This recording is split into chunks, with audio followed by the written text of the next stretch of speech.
Awesome Armory. In today's video, we will be forging a dark and devilish artifact.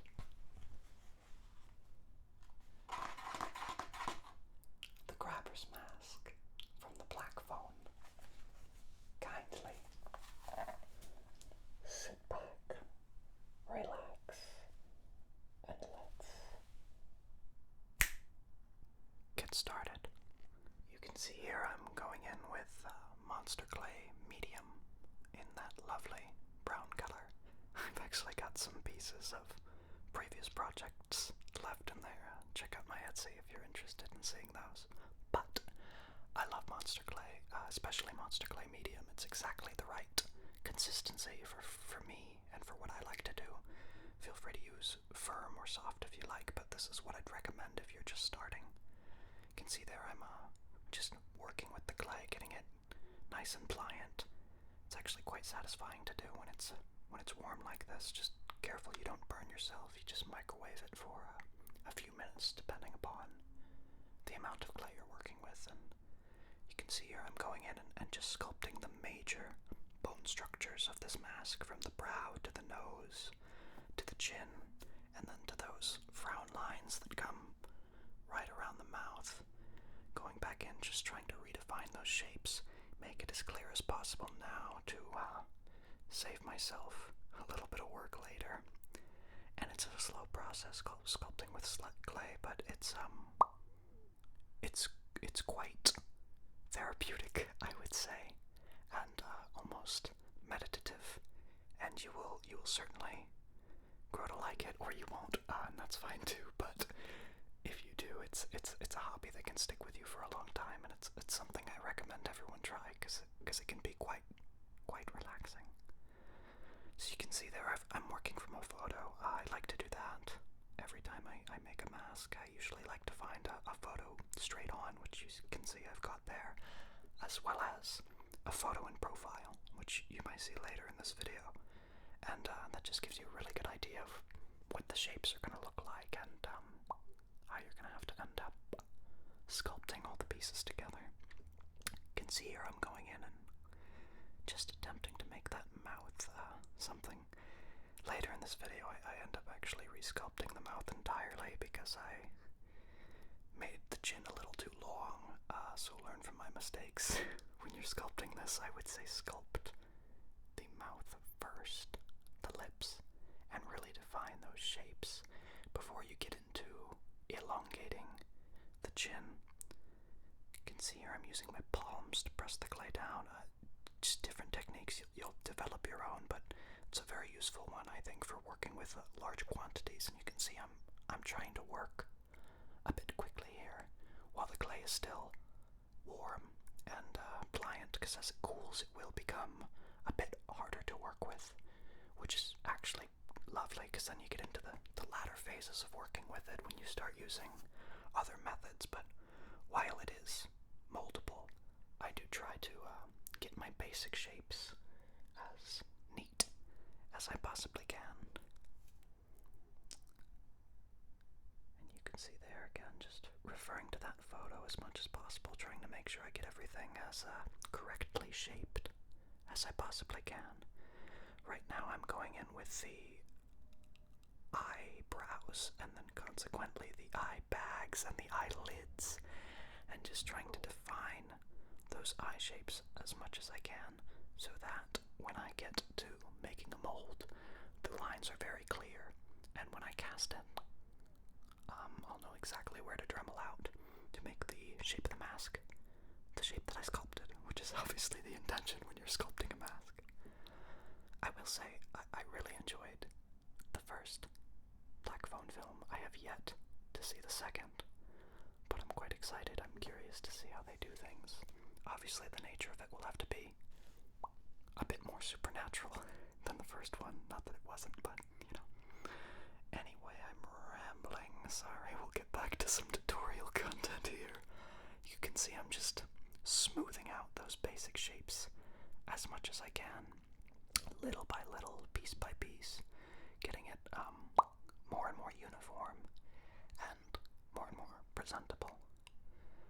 You can see what I did the top is actually kind of important. I clearly defined the top portion of the mask, so now I know exactly where the mask is going to end, and that will prove very important, because you don't want to make the mask too small or too long, because it'll just look very strange on your face.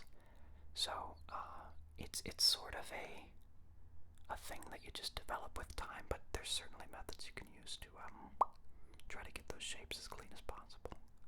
You can see now I'm using, now that the clay is cooled a bit, I'm actually using a ribbon tool.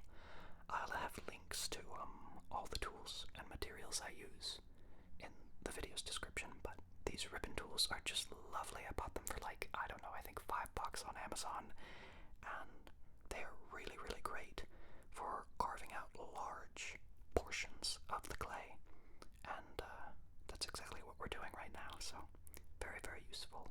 10 out of 10 would recommend. You can see here I'm trying to define that under eye area, because I can tell in the photo it's almost sharp and has some angularity to it, so I want to make sure I get those shapes as true to form as I can. Going back in with the ribbon tool there, just sculpting the nose, trying to get that shape to look still like a human nose. We don't want it to be a completely monstrous nose, but it's certainly a bit strangely shaped, and I am trying to emulate that and not lose any of those wonderful oddities that the mask makers put into the mask from the original film. Smoothing, smoothing, smoothing. Using fingertips, going back in with ribbon tools, fingertips, ribbon tools, etc., etc. Little by little, piece by piece, we sculpt, and you can see this mask is starting to take a shape of sorts. It's certainly starting to look like something. You can see there I'm doing that sort of tic-tac-toe cross-hatching pattern with the scraping, and that just helps to even it out and ensures that I have to do as little blending as possible, because that is such a slow part of the process. We like to work smarter, not harder, as it were, and save ourselves a bit of trouble in this process. You can see here I'm working on these lips. I end up redoing these a few separate times, so pay a little attention to the effort I'm putting in now, but that is what I'm attempting to do at the moment. Going in with more clay, redefining those brows. I'm giving them those sharp shapes that I feel like the mask calls for. And if I notice a little bit of unevenness on one side's bigger or smaller than the other, I just add a bit more clay on the smaller side. You can see now I'm using a silicone tool. Those are extremely useful for patting down areas that your fingers are too fat to reach.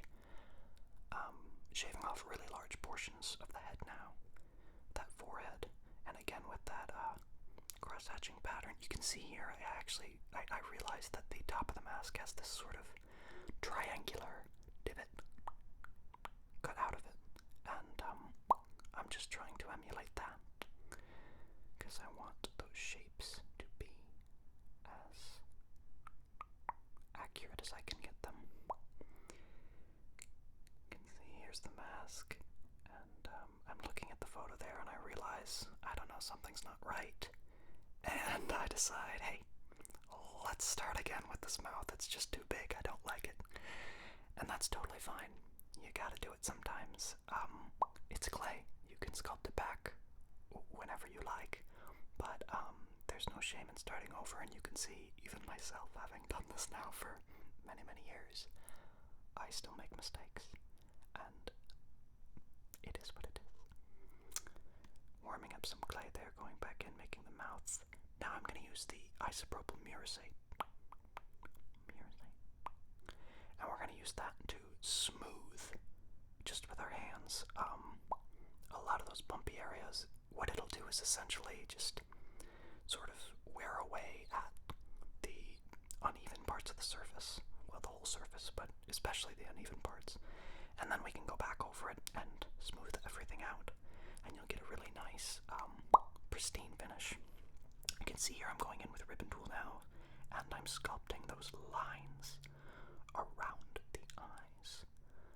We've got a Brillo pad now. I put links to the ones I found also in the description. I got like a ton of them for so cheap.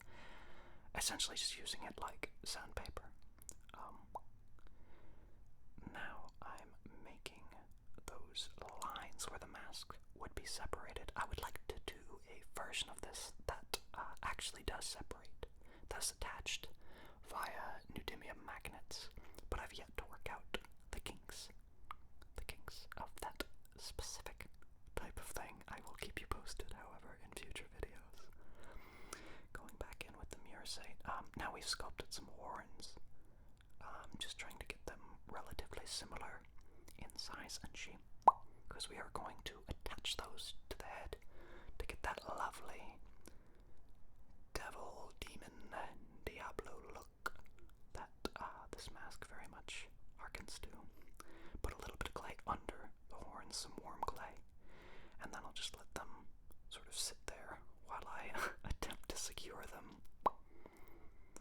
And you can see I'm working from that profile photo there to make sure I get them positioned forward on the head far enough, but not too far. Blending out the details, making sure everything's nice and symmetrical, or as symmetrical as it can be, but the mask, at least to me, looks homemade in the film. So if it's a little imperfect, that's great. That's character. That's authenticity, as it were. You can see now I'm just finishing touches on those horns there, doing my best to blend them out. Actually going in with a heat gun there, and what that'll do is essentially remelt the clay so that I can secure things, fuse them together, so sort of like welding almost. Going back with those Brillo pads, scoring pads, and doing just that. I've got a guitar pick there, you can see it's a Dunlop Tortex 1mm guitar pick, and that's useful for sculpting the eyes and the lashes. I think they're lashes. That's what I'm making right now. You can see on the sides of the mask there in the photos. So now I'm doing the same thing to the other side. You can see I'm listening to some Pink Floyd. I love Pink Floyd. Let me know in the comments what bands do you guys listen to when you're making stuff, or just in general. Anyway, sculpting those lovely luscious lashes, bit by bit, piece by piece. And these sort of details, they're a bit time-consuming, but it's really worth taking the effort to get them right, because in the end, that's what's going to show, and all the work you put in will have certainly been worth it, I assure you. So really taking my time here, getting those shapes. Sorry, I keep cutting in front of the frame there. I'll try to keep that in mind in future videos. Doing one more coat of the Murasate, that isopropyl Murasate here, and re-going over those dividing lines in the mask, just sort of flushing them of the Murasate. You can see now it's time for the details, and I end up using the Brillo pad, that right angle, to sculpt the sort of L shape on the top left corner of the mask. And I'm actually heating up some clay there and trying to get some dribbles on it. It didn't work super well. I don't recommend this method. I would say just cut out little pieces and stick them on. But, you know, it's worth a try. Maybe you'll get it to work, who knows. You can see there, just adding details. Now I'm using the Brillo pad, and I'm pressing it into the mask to sort of texture it, make it look a bit roughed up. Back over with the heat gun again. I'll have a link to my heat gun in the description, as well as a cheaper heat gun, because I got mine for free, and it's a very expensive heat gun. But any heat gun will do. No hair dryer will not work as well as you want. You can see here's the close-up on the mask, and so far I'm really happy with how it's come out. I'm excited to get a mold made out of this and begin casting, so I can get to the painting, because that's always my favorite part of mask making. Thanks so much for watching. I really appreciate your support. Be sure to like, comment, and subscribe, and don't forget to tune in next week when I'll show you how to mold, cast, and paint a mask just like this for your very own.